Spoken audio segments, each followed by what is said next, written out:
Number 2, dark roast or frappuccino.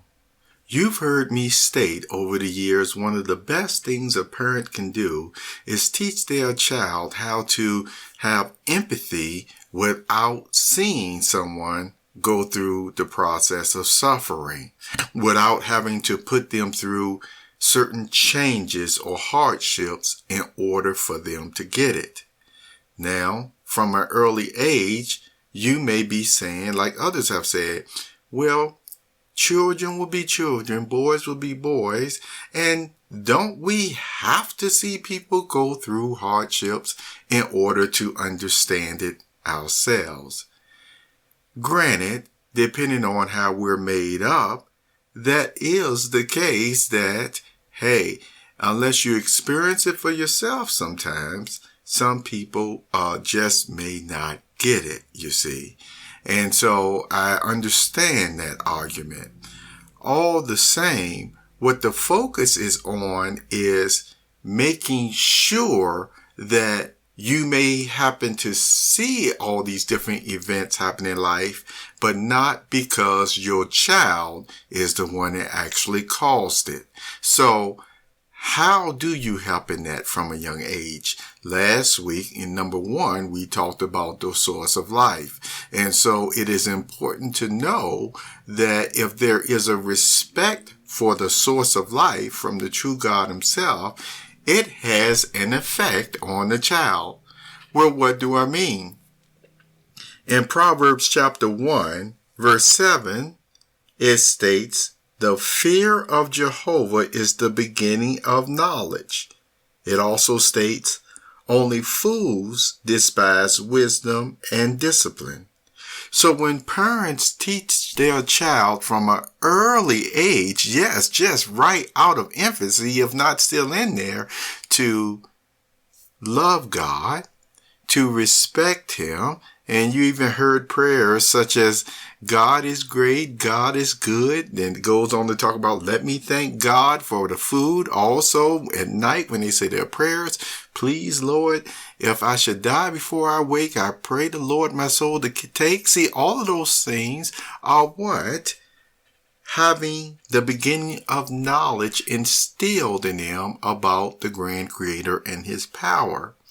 Now, people may say next, what about that verse, how it starts off saying, the fear of Jehovah? Why are you teaching your child to be terrified of God? Is that really the case? No, it is not. And you may say, doesn't it say the fear of Jehovah? Yes, it does. But let me ask you this question. Do you fear your mother? Do you fear your father?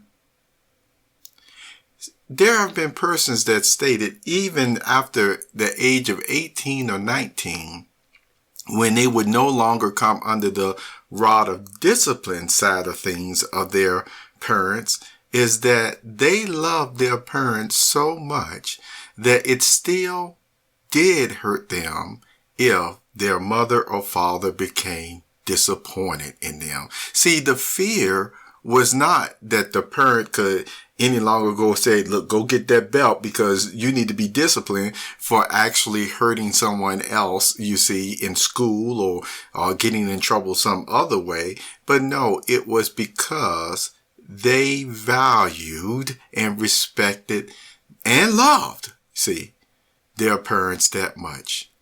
It is on the same type of scenario, same type of level, you see, that God is expressing here. This verse is expressing that when you love someone that much, there is a wholesome fear that you do not want to disappoint them. So, what is something that can help a child from an early age to actually empathize with persons without making sure they're the ones causing the problem against them? It is what? Proverbs 1 verse 7. The fear of Jehovah is the beginning of knowledge. Yes, that beginning of knowledge of God should be the first things, the start of the first things in teaching children how to get along with one another and respecting God Himself. Take care of yourself.